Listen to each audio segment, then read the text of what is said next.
దేవునికి స్తోత్రం, మహిమ కలుగునుగాక.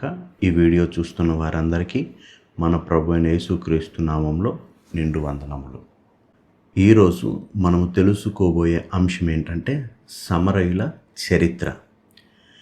ఈ సమరయులు ఎక్కడి నుండి వచ్చారు, ఇంతకు సమరయులు ఎవరు, వాళ్ళ ఎలా ఏర్పడ్డారు, తర్వాత వాళ్ళ పరిస్థితులు ఏంటి, యేసు ప్రభుల వారి కాలానికి వచ్చేసరికి సమరయులు ఎలా ఉన్నారు, దేవుడు వారిని ఎలా చేర్చుకున్నారు అన్న విషయాలను ఈ వీడియోలో మనం చూడబోతున్నాము.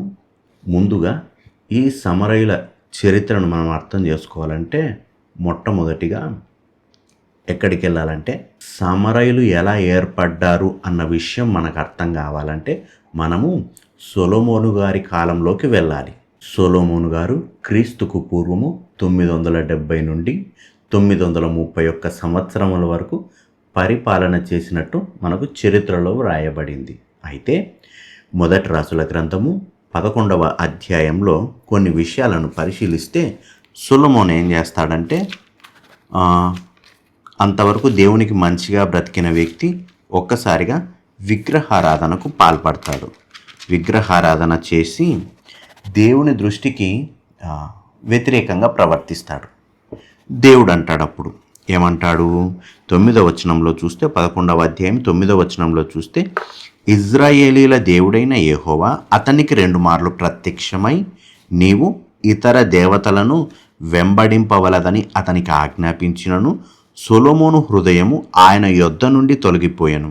యెహోవా తనకిచ్చిన ఆజ్ఞను అతడు గైకొనకపోగా అతని మీద దేవుడు కోపగించి, దేవుడు చెప్పాడు, సొలొమోను నీవు విగ్రహారాధన చేయొద్దు, ఆ రూట్లో నుంచి పక్కకు రా అన్నాడు అని దేవుడు 2 సార్లు ప్రత్యక్షమైనను సొలొమోను గారు దేవుని మాటను వినలేదు.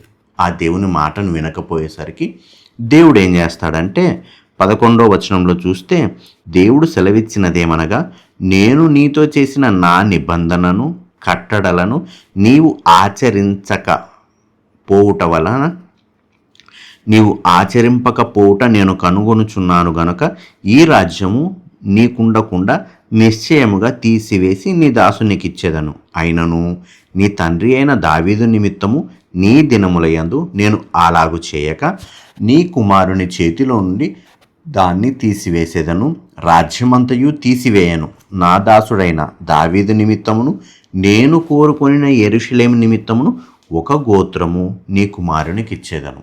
దేవుడు అన్నాడు, నీవు చేసిన పని నాకు నచ్చలేదు, కాబట్టి నేనేం చేస్తానంటే నీ దగ్గర ఉన్నటువంటి నీ రాజ్యాన్ని తీసి వేరే వాళ్ళకి ఇచ్చేస్తాను అంటాడు. అయితే మీ నాన్నకి నేను ఒక వాగ్దానం చేశాను, ఏమని? ఎల్లకాలము ఆ సింహాసనం మీద నీ రాజ్యం నీ నుండి వచ్చిన వారు ఉంటారని నేను చెప్పాను. కాబట్టి మీ నాన్నకి ఇచ్చిన మాట ప్రకారము నేను నీకు ఒక గోత్రాన్ని ఇస్తాను, నీ గోత్రం మాత్రమే ఉంటుంది. అయితే మిగిలిన వారిని నేను వేరే వాళ్ళకి అప్పచెప్తానని దేవుడు అంటాడు. అప్పుడు క్రీస్తుకు పూర్వం 931 సంవత్సరంలో దేవుడు ఏం చేస్తాడంటే ఆ రాజ్యాన్ని 2గా విభజిస్తాడు. 10 గోత్రాలు ఒకరి వైపు, మిగిలిన 2 గోత్రాలు ఒకరి వైపు నిలబడతాయి. 10 గోత్రాలకు రాజు యెరోబాము, మిగిలిన 2 గోత్రాలకు రాజు సొలొమోను కుమారుడైనటువంటి రెహబాము.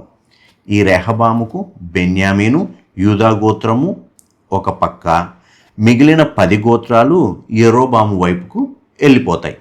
ఇప్పటి నుండి ఈ 2 గోత్రాలను పరిపాలిస్తున్న వారందరినీ యూదా రాజులని, ఆ 10 గోత్రాలను పరిపాలిస్తున్న వారందరినీ ఇజ్రాయేల్ రాజులని అంటాం. ఈ 2 గోత్రాలు ఏవైతే ఉన్నాయో వాటిని దక్షిణ భాగమని, మిగిలిన 10 గోత్రాలు ఏవైతే ఉన్నాయో వాటిని ఉత్తర భాగమని అంటారు. ఇది క్రీస్తుకు పూర్వము 931 సంవత్సరంలో జరిగినటువంటి పరిస్థితి. 10 గోత్రాలు కలిసిన ప్రాంతాన్ని ఉత్తర భాగమని, 2 గోత్రాలు కలిసిన భాగాన్ని దక్షిణ భాగమని అంటారు. ఇప్పుడు మనం మాట్లాడుకోబోయేది ఏదంటే కేవలం ఉత్తర భాగం గురించి. ఈ ఉత్తర భాగాన్ని ఇజ్రాయేల్ అని, దక్షిణ భాగాన్ని యూదా ప్రాంతం అని అంటారు. రైట్. క్రీస్తుకు పూర్వం 931 సంవత్సరంలో ఈ 10 గోత్రాలకు, ఈ 10 గోత్రములు కలిగి ఉన్న ప్రాంతానికి ఇప్పుడు రాజు ఎవరంటే యరొబాము గారు. ఈ యరొబాము గారు 931 సంవత్సరంలో వచ్చినప్పుడు ఆ ప్రాంతానికి రాజైనప్పుడు అప్పుడున్నటువంటి ప్రాంతము షెకెము. ఆ షెకెమును తర్వాత ఏం చేస్తారంటే నెక్స్ట్ రాజధానిగా షెకెమును తీసివేసి తిర్సా పట్టణాన్ని ఉంచడం జరుగుతుంది. ఎవరు? యరొబాము గారు. అయితే అదే మొదటి రాజుల గ్రంథము 16వ అధ్యాయం 23వ వచనము 24వ వచనాల్లో చూస్తే యూదా రాజైన ఆసా ఏలుబడిలో 31వ సంవత్సరమున ఒమ్రీ ఇజ్రాయేలు వారికి రాజై 12 సంవత్సరములు ఏలెను. ఆ 12లో 6 సంవత్సరములు అతడు తిర్సాలో ఏలెను. ఇప్పుడు తిర్సా రాజధాని.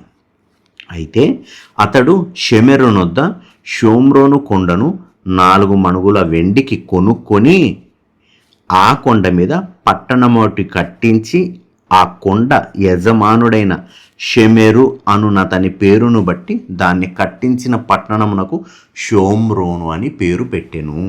Right, okay. ఇప్పుడు ఒమ్రీ అన్న వ్యక్తి ఏం చేశాడంటే షెమెరు అనే వ్యక్తి దగ్గర ఒక కొండను కొని ఆ కొండ మీద ఒక పట్టణాన్ని కట్టించి ఆ పట్టణానికి సమరయ అని పేరు పెట్టాడు. ఇప్పుడు ఇంతవరకు తిర్సా పట్టణం అన్నది రాజధానిగా ఉంది. అయితే ఈ ఒమ్రీ గారు ఏం చేస్తారంటే ఈ తిర్సా పట్టణాన్ని తీసివేసి ఇప్పటి నుండి మన దేశానికి రాజధాని ఏది? సమరయ, షోమ్రోను అన్న పట్టణాన్ని రాజధానిగా చేస్తాడు. ఈ షోమ్రోనుకు మరొక పేరే సమరయ. ఇప్పుడు ఈ పట్టణం రాజధానిగా తయారైంది, బాగుంది. అయితే యరొబాము కాలం నుండి వీళ్ళు ఏం చేశారంటే యరొబాము 2 దూడల్ని తెచ్చిపెట్టాడు. ఒకటి దానులోను, రెండోది బేతేల్లోను. ఈ దూడల్ని తెచ్చిపెట్టి ఈ దూడలే మీ దేవుడు అన్నాడు. రైట్ అని చెప్పేసి రాజుగారి మాటను వినుట చేత ఆ 10 గోత్రాల ప్రజలు ఏం చేశారంటే విగ్రహారాధనను స్టార్ట్ చేశారు.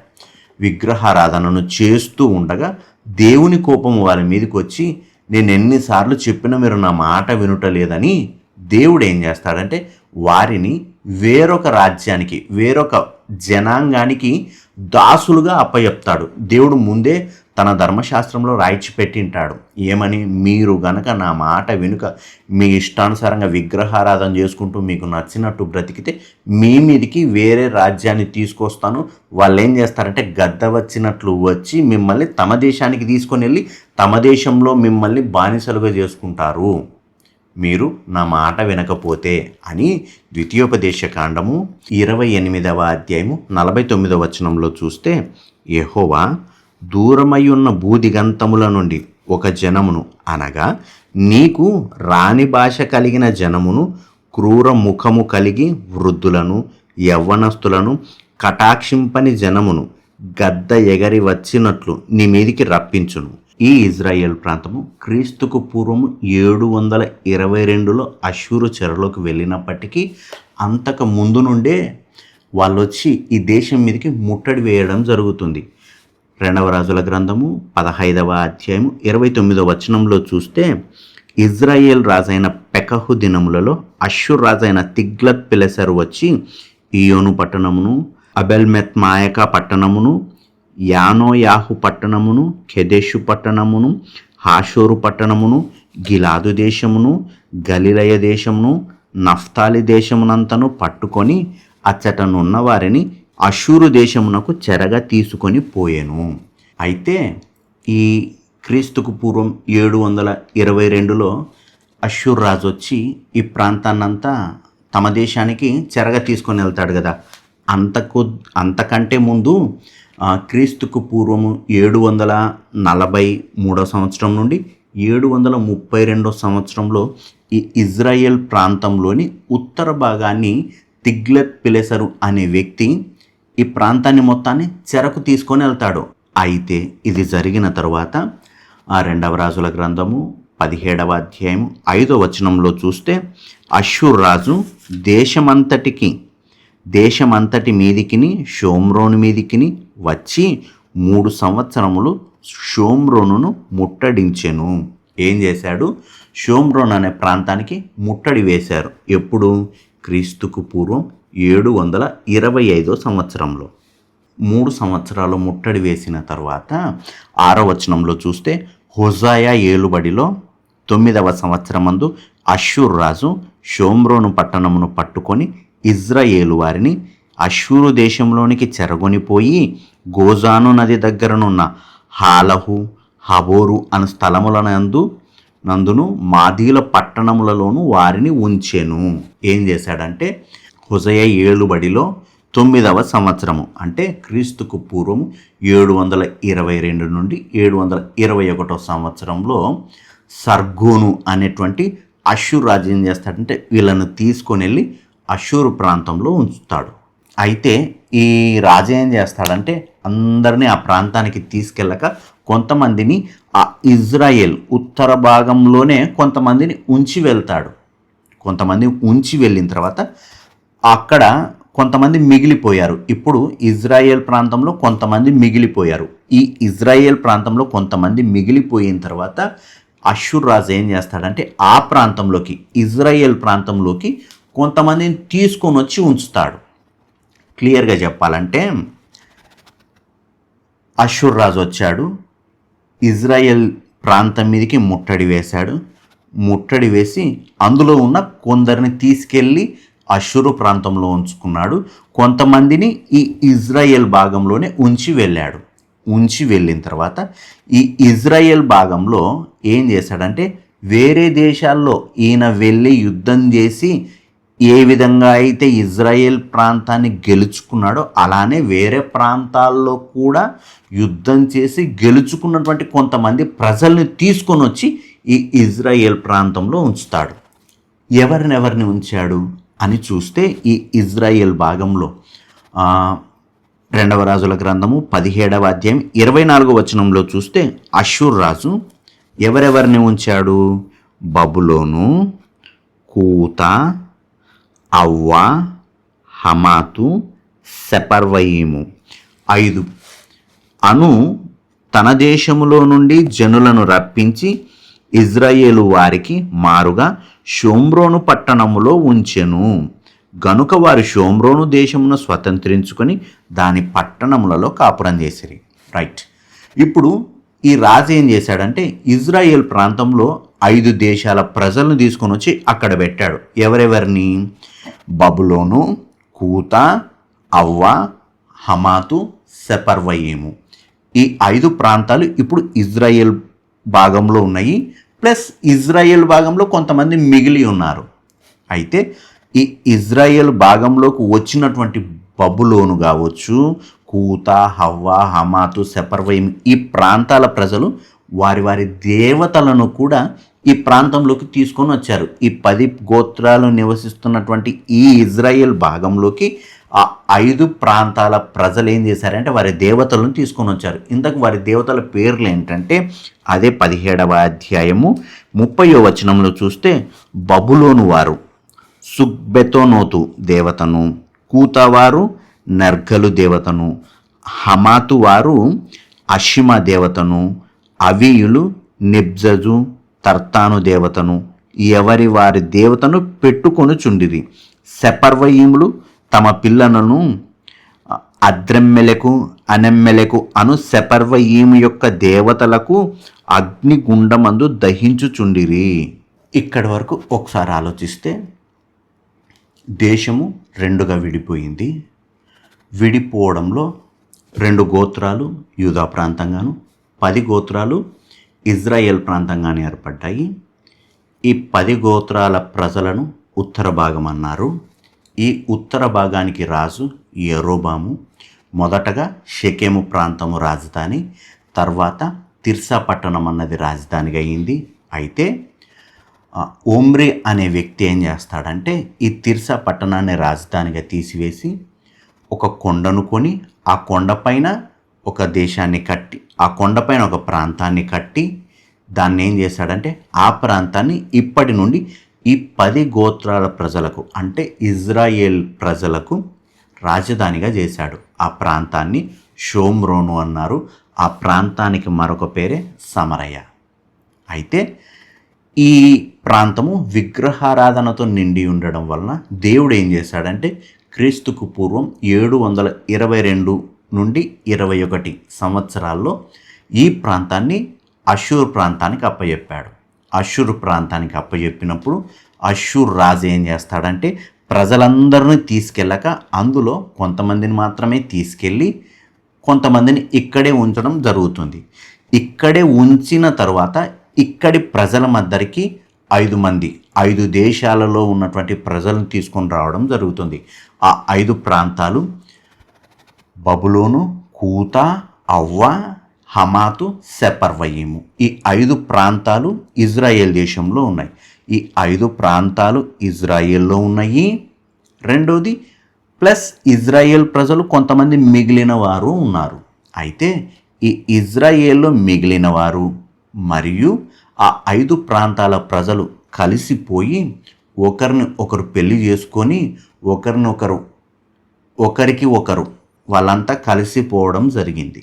అలానే వీళ్ళు ఏం చేసేవారు, ఇప్పుడు ఈ 10 గోత్రాల ప్రజలు ఎవరైతే ఉన్నారో వీళ్ళు యెహోవా దేవుణ్ణి ఆరాధించేవారు. అలానే ఇతర విగ్రహాల దేవుళ్ళను కూడా ఆరాధిస్తూ ఉన్నారు. ఎందుకంటే వాళ్ళు తీసుకొచ్చిన విగ్రహాలు వాళ్ళతో పెళ్ళిళ్ళు అవ్వడం, వాళ్ళతో సంబంధాలు ఏర్పరచుకోవడం వలన వాళ్ళ విగ్రహారాధన చేస్తున్నారు. రెండోది వీళ్ళు మొదటి నుండి నమ్ముకున్నటువంటి యెహోవా దేవుణ్ణి ఆరాధిస్తున్నారు. కాబట్టి ఇప్పుడు ఎవరైతే అటు యెహోవా దేవుణ్ణి ప్లస్ ఇతర విగ్రహాలను కూడా పూజిస్తున్నటువంటి ఈ ప్రజలను ఇప్పుడు సమరయులు అన్నారు. ఇప్పుడు ఏర్పడ్డారు. అసలుగా సమరయులు ఏ విధంగా ఏర్పడ్డారంటే 5 దేశాలు ఏవైతే ఉన్నాయో ఆ ప్రాంతాల ప్రజలు ప్లస్ ఇజ్రాయేలీయులు 10 గోత్రాల ప్రజలు కలిసిపోవడం వలన ఏర్పడినటువంటి ప్రజలను సమరయులు అన్నారు. బాగుంది. అయితే ఈ సమరయులు ఈ ప్రాంతంలో ఉన్నారు. అయితే ఈ క్రీస్తుకు పూర్వం 722 సంవత్సరంలో చెరకెళ్ళిపోయినటువంటి ఆ ప్రజలు తర్వాత దేవుడు క్రీస్తుకు పూర్వం 722లో ఆ ప్రజలను అష్షూరీలకు అప్పచెప్పాడు. మిగిలిన 2 గోత్రాల ప్రజలు ఉన్నారే, వాళ్ళని ఏమనుకున్నాం, దక్షిణ భాగాన్ని యూదా అనుకున్నాం. వీళ్ళు కూడా విగ్రహారాధన చేస్తారు, దేవునికి నచ్చని బ్రతుకును బ్రతుకుతారు. బ్రతికితే క్రీస్తుకు పూర్వం 586 సంవత్సరంలో వీళ్ళను కూడా దేవుడు బబులోను చెరకు అప్పగిస్తాడు. 10 గోత్రాలేమో అష్షూరు చెరకు వెళ్ళిపోయాయి, మిగిలిన 2 గోత్రాలు బబులోను చెరకు వెళ్ళిపోయాయి. అయితే ఈ బబులోను చెరకు వెళ్ళిన వారు మళ్ళీ తిరిగి వారి దేశానికి వస్తారు. మిగిలిన వారు ఈ యూదా ప్రాంతానికి వస్తారు. ఎప్పుడెప్పుడు వచ్చారంటే క్రీస్తుకు పూర్వము 538 మరియు 37 ఈ సంవత్సరాల మధ్యకాలంలో మొదటి బ్యాచ్ వస్తుంది. 3 బ్యాచ్లుగా తిరిగి వస్తారు. మొదటి బ్యాచ్ వస్తుంది. ఆ బ్యాచ్కి హెడ్ ఎవరంటే జెరుబ్బాబేలు. సెకండ్ బ్యాచ్ ఎప్పుడు వస్తుందంటే క్రీస్తుకు పూర్వము 458వ సంవత్సరంలో ఎజ్రా గారి నాయకత్వాన బబులోను దేశం నుండి వస్తారు. తర్వాత థర్డ్ బ్యాచ్ ఎప్పుడు వస్తారంటే క్రీస్తుకు పూర్వము 445 నుండి 444 మధ్యలో వాళ్ళు ఏం చేస్తారంటే థర్డ్ బ్యాచ్ వస్తారు. ఈ థర్డ్ బ్యాచ్కి హెడ్ ఎవరంటే నెహెమ్యా గారు. అయితే ఇక్కడ ఒక విషయాన్ని పరిశీలించాల్సిన అవసరత ఉంది. ఎజ్రా గ్రంథము 4వ అధ్యాయంలో చూస్తే మొదటి వచనం, అంతటా యూదా వంశస్థులకు బెన్యామీయులకును విరోధులైన వారు చెర నివారణ అయిన వారు ఇజ్రాయేలీల దేవుడైన యెహోవాకు ఆలయమును కట్టుచున్న సంగతి విని జెరుబ్బాబెలు వద్దకు వచ్చారు. పెద్దలలో ప్రధానుల యొద్దకును వచ్చి, మీరు ఆశ్రయించున్నట్లు మేమును మీ దేవుణ్ణి ఆశ్రయించు వారము.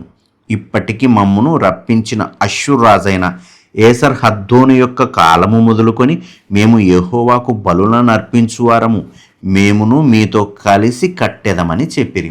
రైట్.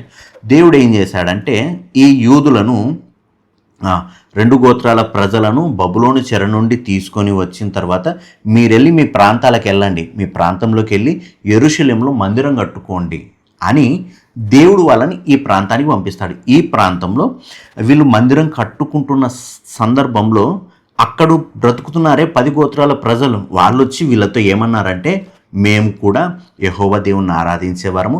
మీరు ఏదైతే యెరూషలేములో మందిరం కడుతున్నారో ఆ మందిరానికి కట్టడానికి మేము కూడా సహాయం చేస్తాం, మీతో వచ్చి కలిసిపోతాము అంటారు. అప్పుడు జెరుబ్బాబెలు అక్కడున్న ప్రజలు అందరు ఏమంటారంటే 3వ వచనంలో చూస్తే, అందుకు జెరుబ్బాబెలును యెషూవయును ఇజ్రాయేలీల పెద్దలలో తక్కిన ప్రధానులు, మీరు మాతో కలిసి మా దేవుని మందిరము కట్టుటకు నిమిత్తం లేదు, మేమే కూడుకొని పారసీక దేశపు రాజైన కోరేషు మాకిచ్చిన ఆజ్ఞ ప్రకారము ఇజ్రాయేలీల దేవుడైన యెహోవాకు మందిరం కట్టుదుమని వారితో చెప్పిరి.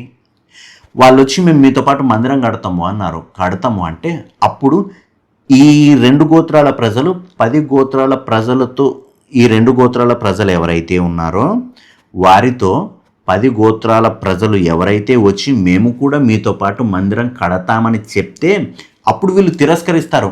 మాకు దేవుడు చెప్పిన ప్రకారం మేము కట్టుకుంటాము, మేము మిమ్మల్ని మా మధ్యలోకి రానివ్వము.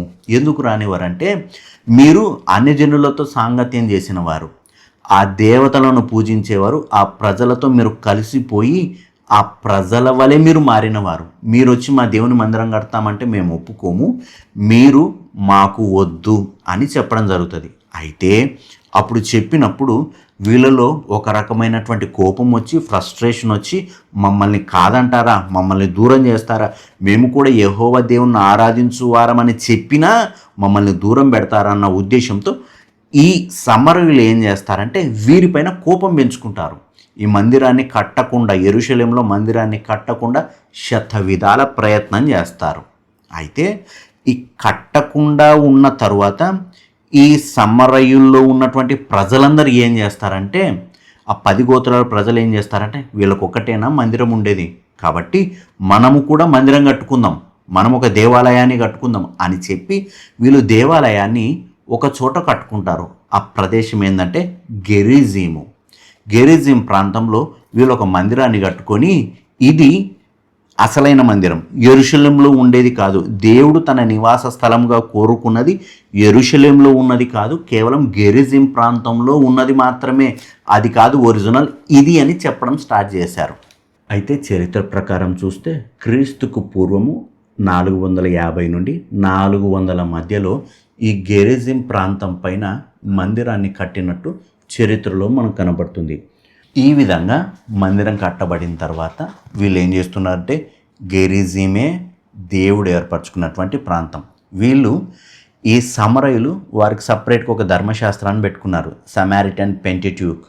ఇందులో కేవలం వీళ్ళు ఏం చేస్తారంటే, వాళ్ళ ధర్మశాస్త్రంలో కేవలము ఈ 5 కాండాలను మాత్రమే నమ్మేవారు. కానీ యూదులు పాత నిబంధన గ్రంథంలో చూస్తే చరిత్ర పుస్తకాలు ఉన్నాయి, అలానే కావ్య గ్రంథాలు ఉన్నాయి, ప్రవక్తల గ్రంథాలు ఉన్నాయి కదా. వీళ్ళు వేటిని నమ్మక కేవలం ఈ 5 కాండాలను మాత్రమే తమకు సంబంధించినటువంటి ప్రామాణిక గ్రంథాలుగా ఉంచుకున్నారు. మిగతా వాటిని వాళ్ళ ప్రామాణిక గ్రంథాలుగా ఉంచుకొనలేదు. అయితే ఈ కాలంలో మొదటి హెర్కనెస్ అనే వ్యక్తి, హస్మోనియుల రాజు అయినటువంటి ఈ వ్యక్తి ఏం చేస్తాడంటే, క్రీస్తుకు పూర్వం 128వ సంవత్సరంలో యుద్ధం చేసి ఆ ప్రాంతాన్ని, గెరిజీం ప్రాంతంలో ఏదైతే సమరయులు కట్టుకున్నారో ఆ మందిరాన్ని కూల్చివేయడం జరుగుతుంది. ఎప్పుడు? క్రీస్తుకు పూర్వం 128వ సంవత్సరంలో. ఇలా కూల్చివేసిన తర్వాత వారికి మందిరం లేదు. అయినప్పటికీ వాళ్ళు అదే మాకు పవిత్ర స్థలము, అదే దేవుడు ఏర్పరచుకున్న స్థలం అన్న నమ్మకంతో వాళ్ళు బ్రతుకుతూ ఉన్నారు. ఎప్పుడైతే ఈ మొదటి హెర్కనెస్ అనే వ్యక్తి వచ్చి ఆ ప్రాంతంలో ఉన్నటువంటి గెరిజీం కొండ మీద ఉన్నటువంటి ఆ మందిరాన్ని కూల్చడం జరుగుతుందో, కూల్చినప్పుడు ఈ సమరయులకు, యూదులకు తీవ్రమైనటువంటి వ్యతిరేకత ఏర్పడుతుంది. ఈ వ్యతిరేకత ఏర్పడడం వలన ఒకరికి ఒకరు విరోధులుగా కనపడతారు. అంతేకాకుండా యూదులు ఏం చేసేవారంటే సమరయుల్ని తక్కువ జాతి వ్యక్తులుగా, ఎందుకంటే వీరు అన్యజనులతో కలిసిపోయి వారి ద్వారా పిల్లలను కని పెరగడం వలన, వారి దేవతలను వీరి యొద్దకి తెచ్చుకోవడం వలన ఏం జరిగిందంటే, వాళ్ళు ఏం చేసేవాళ్ళంటే తక్కువ జాతి ప్రజలుగా ఎంచబడ్డం జరిగేది. అయితే గెరిజిం పర్వతం ఏదైతే ఉందో ఆ గెరిజిం పర్వతం మీద కట్టుకున్న దేవాలయంలో ఆరాధింపబడేది మాత్రము యెహోవా దేవుడు మాత్రమే. అన్యజనుల విగ్రహాలు వాళ్ళు ఉన్నప్పటికీ ఆ గెరిజిం పర్వతం మీద మాత్రం వాళ్ళు కట్టింది యెహోవా దేవునికి ఆలయం.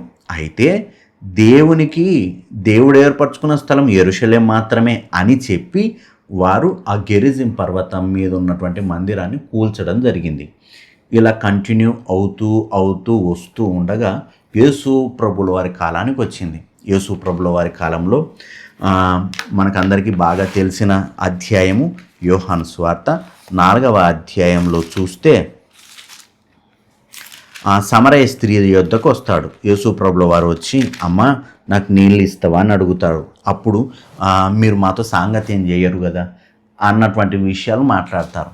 మాట్లాడిన తర్వాత అప్పుడు యేసు ప్రభుల వారు ఆమె ఒక ప్రశ్న అడుగుతుంది. ఏమని? అయ్యా 20వ వచనంలో చూస్తే, మా పితరులు ఈ పర్వతమందు ఆరాధించిరి గాని ఆరాధింపవలసిన స్థలము యెరూషలేములో ఉన్నదని మీరు చెప్పుదురు.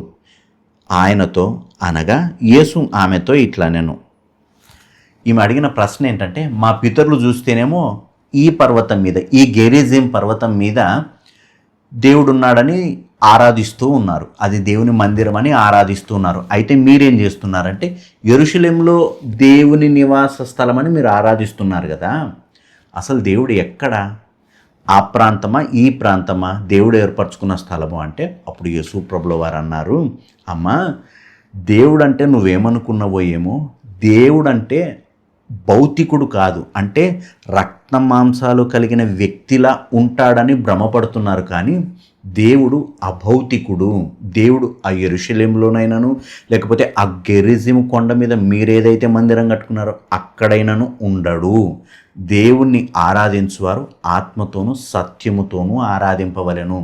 దేవునికి రంగు, రూపు, రుచి నీవనుకున్నట్టు రక్తమాంసములు కలిగిన దేహము కాదుండేది. దేవుడు అనంతుడు. దేవుని తీసుకొని వచ్చి ఏదో ఒక ప్రాంతంలో ఉంచడానికి వీలు పడదు అని చెప్పి దేవుడు ఏం చేశాడంటే సమరయులకు సువార్తను ప్రకటించాడు. చాలామంది యేసు ప్రభుల వారిని సమరయులు ఏం చేశారంటే నమ్మారు. నమ్మి దేవునితో పాటు ఎక్కడ క్రీస్తుకు పూర్వం 722లో చెరకెళ్ళారే ఆ చెరకు వెళ్ళి దేవునికి దూరమైన ప్రజలను యేసు ప్రభుల వారు ఏం చేశారంటే సువార్త చెప్పి ఆ ప్రజలను కూడా చేర్చుకున్నారు. అంతేకాకుండా అపోస్తుల కార్యం 8వ అధ్యాయంలో చూస్తే ఫిలిప్పు గారు వెళ్ళి సువార్త ప్రకటిస్తాడా. అక్కడ సువార్త ప్రకటించగా అనేకులు సమరయులు ఏం చేశారంటే యేసు ప్రభుల వారిని తమ సొంత రక్షకునిగా అంగీకరించారు. 12వ వచనంలో చూస్తే, అయితే ఫిలిప్పు దేవుని రాజ్యమును గూర్చియు యేసుక్రీస్తు నామమును గూర్చియు సువార్త ప్రకటించుండగా వారతన్ని నమ్మి పురుషులను స్త్రీలను బాప్తిసము పొందిరి. ఎక్కడ? సమరయ ప్రాంతంలో. కాబట్టి యేసు ప్రభుల వారు వచ్చి సమరయులను, వీళ్ళు ఏదైతే సెకండ్ కేటగిరీగా చూసి దూరం పెట్టారో, వీరు పాపులు అన్న లెక్కను కట్టారో అలాంటి ప్రజలను యేసు ప్రభుల వారు చేర్చుకొని వారికి సువార్త ప్రకటించి వారికి కూడా దేవుడయ్యాడు, వారికి కూడా తండ్రి అయ్యాడు. ఇది సమరయుల చరిత్ర. ఇది ఒక్కసారి గనక మనము కూడా మన జీవితంలోకి అప్లై చేస్తే మన సంఘాల్లో కూడా లేకపోతే మనం ఉంటున్న ప్రాంతాల్లో కూడా సెకండ్ కేటగిరీ అని ఏదైతే ఉందో, లేకపోతే వీళ్ళు తక్కువ, మా కులం ఎక్కువ, మేమెక్కువ అన్నటువంటి ఆలోచనలతో బ్రతుకుతుంటామో, కానీ దేవుడు అంటాడు, మీలో మేబీ అటువంటి ఆలోచనలు ఉండొచ్చు, కానీ దేవుడు అంటాడు, నేను అందరికీ సమానుడను, నాకు ఏ కుల మత వర్గ విభేదాలు లేవు, నేను అందరినీ సమానంగా ప్రేమిస్తాను, సమానంగా చూస్తాను అని మన దేవుడు అంటాడు. ఇలాంటి దేవుణ్ణి కలిగి ఉన్న మనము ధన్యులము. కాబట్టి విభేదాలు పెట్టుకోకుండా, లేకపోతే నేను ఎక్కువ, కిందున్నోళ్ళు తక్కువ, వాళ్ళ కులం ఎక్కువ, వీళ్ళ కులం తక్కువ అన్నటువంటి ఇటువంటి వ్యర్థమైనటువంటి విభేదాలతో బ్రతకక మనమందరం ఒకరికి ఒకరం దాసులయ్యి అంటాడు. ఒకరికి ఒకరం దాసులయ్యి దేవుణ్ణి పూజించి హృదయపూర్వకంగా ఆరాధించే వ్యక్తులుగా ఉండడానికి ప్రయత్నం చేద్దాం. దేవునికి స్తోత్రం, మహిమ కలుగునుగాక. ఆమెన్.